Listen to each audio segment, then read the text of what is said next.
That's just what they tell you. It's really. Listen, that's not true. Yep. Yeah, my whole deal was it's just what's that? No, there you go. You finished it off well. That's fine. to let them know that they were shutting off their power. That was my whole issue. Other than that, I had to very patiently explain to an elderly listener on TalkBack, they can't get me out of my house. I said, well, first of all, they're going to cut off your power for safety reasons. I just booked a trip to Minneapolis in a couple weeks, so I'm like, well, here's the problem. Let's say you stay. so humid in Minneapolis. Well, you're putting first responders at risk, having to come get you because you're too stubborn to leave. Well, okay.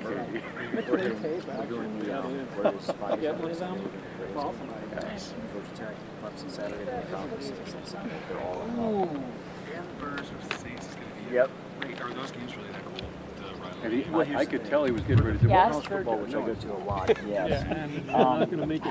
Vikings Packers games are way cool. Yeah. Yeah.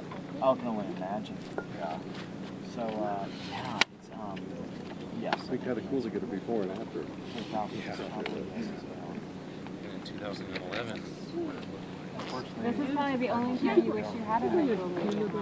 What's that? This is probably the only time you wish you had a visual medium. Yeah, well, actually, I do have a visual feed. Yeah, we have our website. Yeah. I've been taking photos. So are you just going to stand right there, young man? Yes. Because I'm going to put my recorder right by your feet. I have one. As long as you don't step on it, I'm happy. When you glad we got out of that equation. Next week. Then we just started seeing. Do I get to hold this again? yeah, I know. Okay, how many microphones does it get to hold? Do I? Can I just pair this together? Or just I'm sorry. make sure it is Do you mind if rolling. we Check, clip check. you up? Okay, we're ready to roll. Yeah. Yep, so. Hold it gently. Sorry. Under the shirt, or you Get can wired up. If we could go under, I'll clip you and then you can kind of. It wasn't you, it was run my it down fault. if you want. Sorry. There you go. Gonna run that down, and then Connor looks like he has one. More, sorry. But wait, we're just getting started. Would you like me or do you want to? It's worse than TSA around here. Whatever. However you. Thank you. Is Brenda on today? Do you know? Brenda is not. We have Captain Rio with the Sheriff's Office. Okay. Is going to be speaking today about more of the evacuations. Are you Facebook Living this? Anyone? Yes. You are? Okay. It's always good to know. So I'll give that to you. It's rolling. Just to hold it right down Hold it here. right down there. Great. That way you don't Okay. shut it off. Perfect. All right, yep, still rolling. All right. Red light's still going. Excellent. Oh, Brenda did show up.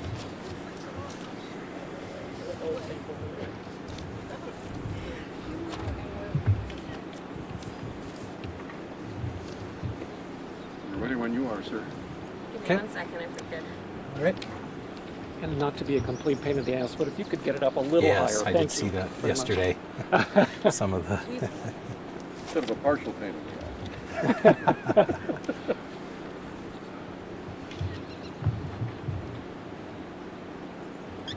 All right, let me know when you guys are ready.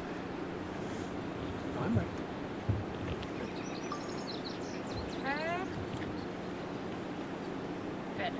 Okay. All right. So first off, I'd just like to say this is affecting a lot of residents. They've been dealing with this for quite some time now. They're emotionally drained, tired, as well as worried. We do have an incident management team in place that is working to address these issues and is continuing to work on this emergency. So a few updates for today. Public safety in the evacuated areas. We will have deputies patrolling the evacuated areas for the purpose of protecting the homes that have been evacuated. Anyone trespassing in the area will be dealt with by law enforcement, and I know Captain Rio will probably speak with that in a little bit here. But we definitely want to make sure that we're protecting those homes. The last thing we want them to worry about if they're evacuated is their homes being threatened by other people coming in. So the evacuated areas, residents have been put under evacuation order. They're not going to be allowed to come back in past the roadblock. However, as conditions allow them, homeowners will be allowed in isolated areas to work on preventative measures with their property properties, we have a lot of pumps running out there, may need to fill up those pumps. Definitely want to keep those preventative measures going, but only if it's safe to do so. We definitely don't want to be putting any of the homeowners in harm's way. There is another public meeting scheduled for tonight at the Hawthorne Elementary School, and that will be at 6 p.m. Sandbagging and volunteers are continuing. Those efforts continue at the Orchard Home Country Life Center, and Team Rubicon is coordinating that group right now, and those sandbagging volunteers. Shelters, we do have 2 shelters open, one up in Seeley Lake, also one here in Missoula. The Red Cross reported last night they had no one staying in either shelter, so they're going to be on standby mode. We ask that residents call that 800 number listed on NCWeb if they need sheltering needs, and they can coordinate that with Red Cross, and they will open up those shelters on an as-needed basis. Recreating on the water, you know, it is very dangerous out there now. As you can see, this is very high, very fast moving water. There's a lot of hidden debris underneath, a lot of logs, some log jams, and we just definitely want to make sure that everyone is safe out there. That can become a hazard very quickly, especially with all the floating debris. Road closures, we do have road closures on Tower Street and 3rd, Tower and 3rd, also Nancy Lou Drive, and Stone Street north of Flamingo Drive. Schmidt Road is also closed to traffic coming off of Mullen and off Mullen Road. It's critically important that folks who don't live in the area stay clear of this water. As you can see, it's very dirty water. We've had the health department talking at the public meetings just about how contaminated this water is, and you can see behind it, it is dirty. We are advising people to stay out of the area. We do have a lot of people coming, a lot of looky-loos coming down here. We want to make sure that that they stay away, allow our crews to work, get in the area, assess that situation, and let those homeowners work. Let's see, testing. There's been quite a bit of discussion on wells and septic systems. The health department is testing and has some kits available for testing well water, that sort of need, and they can contact the health department. We did set up a water station, a potable water station, so those needing water can bring containers down to Missoula Water on Broadway Street, and it's Monday through Friday from 7:30 to 5:30, and we ask that they please bring clean containers and they can fill up water and get their water needs met.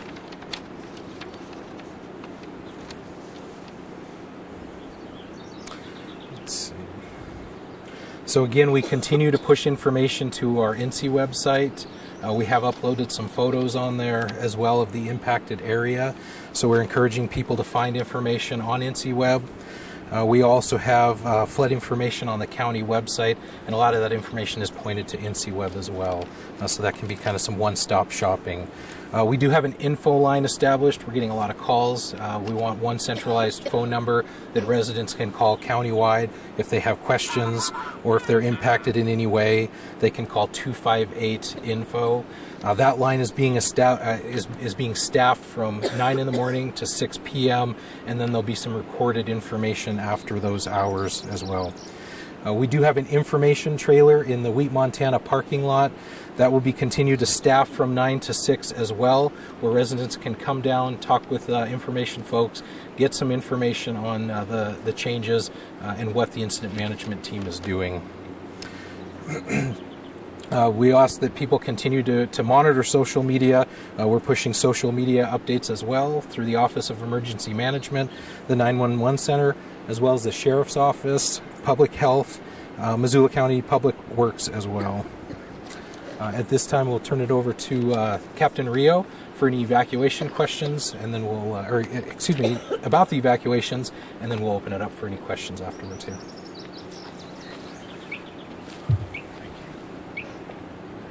I'll set that right there for you. Alrighty. So, yeah, welcome. Thank you. Sorry. Just not to be too redundant. Just about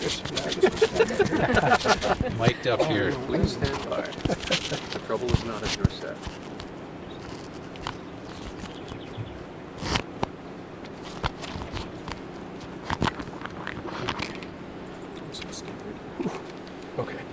So obviously we're aware of the evacuation order and then the warnings.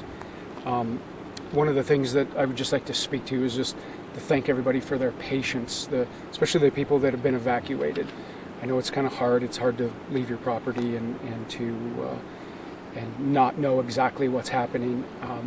As far as the evacuation orders go, we are attempting to accommodate people when we can to allow them to get back in, put gas in pumps, that type of thing. I just wanted to make it clear that we've been working with Northwest Energy, and we're attempting to leave the power on where we can.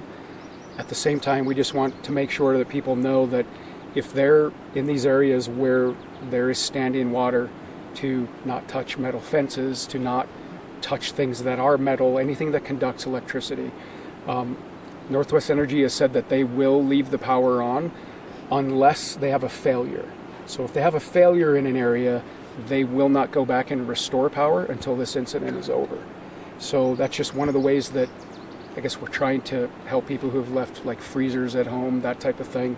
We're also, like I said, trying to allow people back in when we can and when it's safe to do so, to check on pumps, put gas in pumps, that type of thing.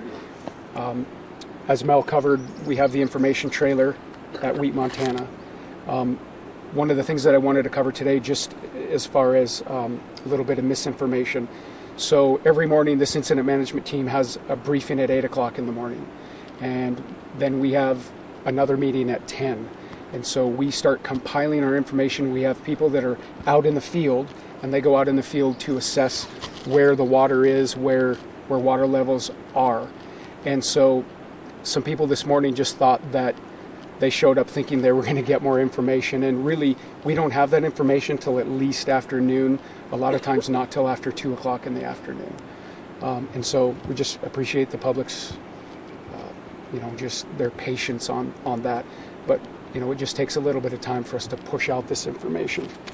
One of the things that I've been working on today is just on the County Office of Emergency Management website, we're going to be putting up a link, and that link is going to be more along the lines for a cell phone, that you can click on that link with a cell phone, take a picture. These are for areas where homeowners, landowners, that live next to the river or are living next to these areas that are affected. They can go on to that website, click on the link, take a picture, and that will come back to us in real time if there's a concern, if they're along this levee or in different places and saying, hey, there's 2 inches to go and then it's going to break over the top. We really want to know that. If it's something that's acute, it's something that's an emergency, then obviously they would just use 911.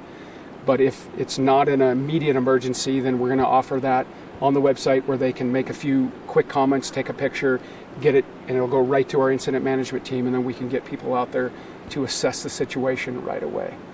The other thing, just with the Sheriff's Office, we are working with the City Police Department. They're assisting us right now in manning these roadblocks and continuing to have the roadblocks in place. And then we also have deputies and other law enforcement in the area that are patrolling these areas that are evacuated, just so people will have peace of mind that there's not people in and around these areas that aren't supposed to be there.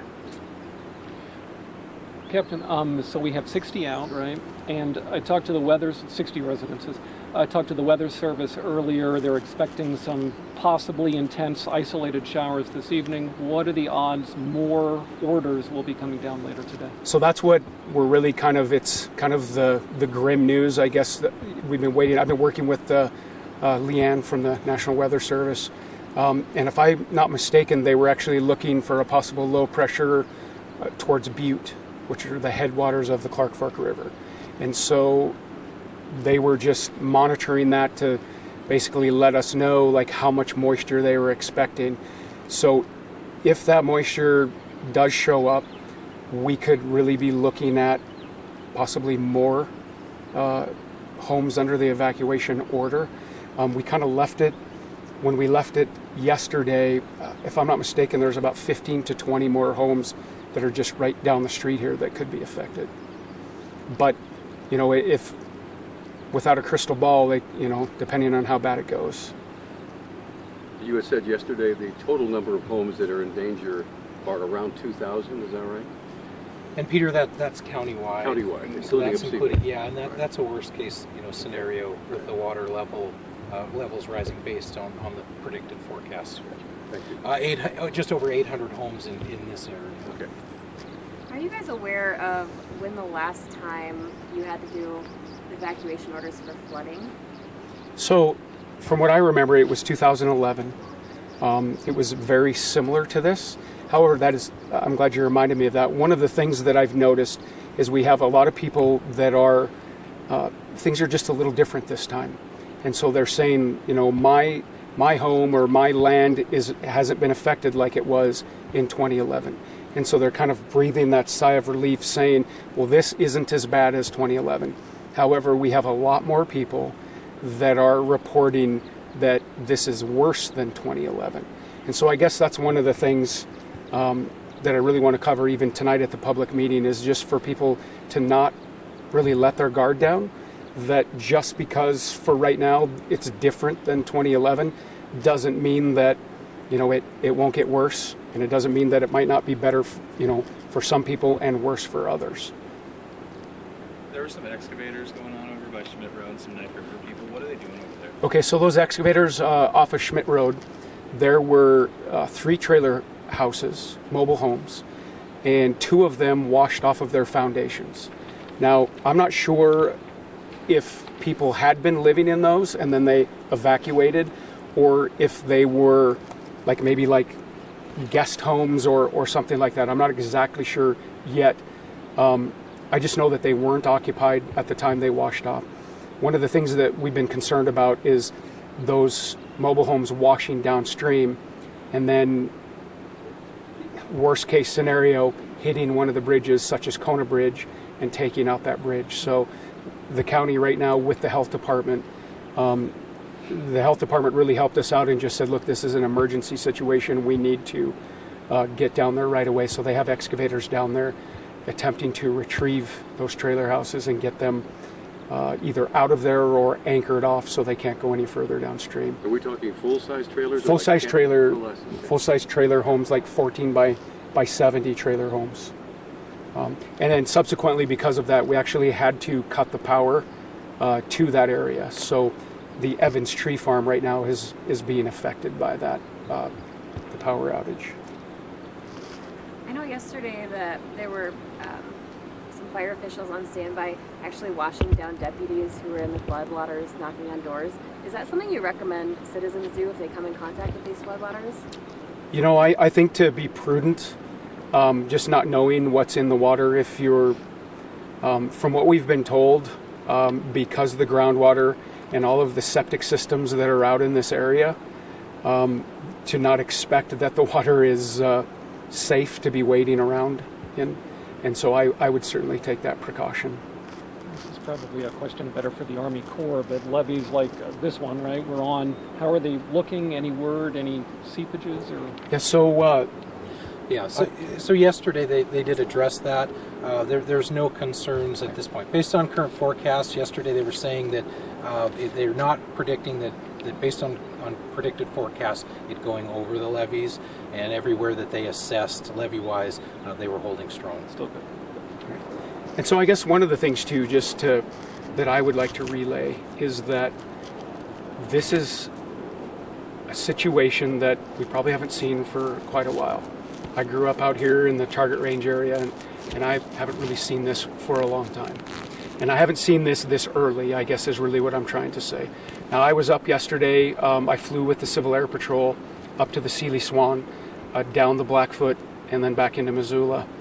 And, I think we've just noticed that the water or the snowpack that's left above 6,000 feet is quite significant. And from what I'm told, that hasn't even started to melt yet. And this is what we're looking at right now, with basically the snowpack from 4,500 to 6,000 feet. So I'm not trying to be the downer, but I want people to, under the warnings, when they do get the warnings, to please just take them seriously. That we're not through this yet, and God willing, it'll end sooner than later, but it could also go well on into the middle of June like normal. And so I hope not, but you never know. I don't mean to drag this on. I'm sorry. Seeley Lake, any word there? What's going on? So we have people up in Seeley right now. We had them up last night for the public meeting, and that community is once again quite impressive. They're really not asking for any help.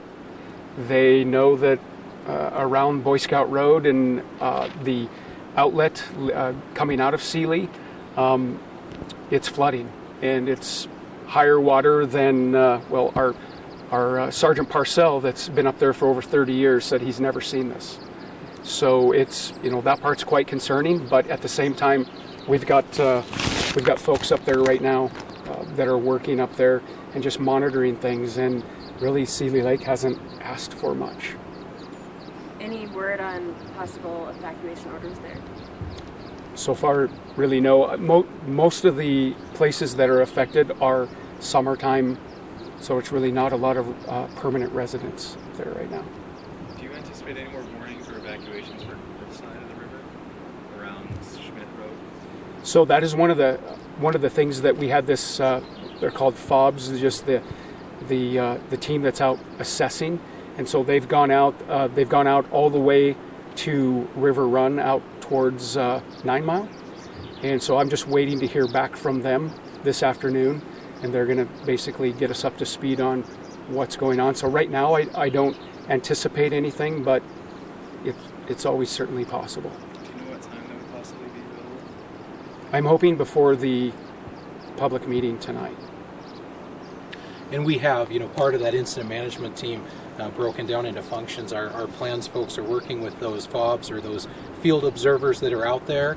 They've actually walked the water line. We'll have that map at the public information meeting tonight. So every day they're walking that and updating that information for impacts. Any additional questions? Thank you guys. Thanks, Thanks, fellas. Let me grab that thing there. Thank you, sir.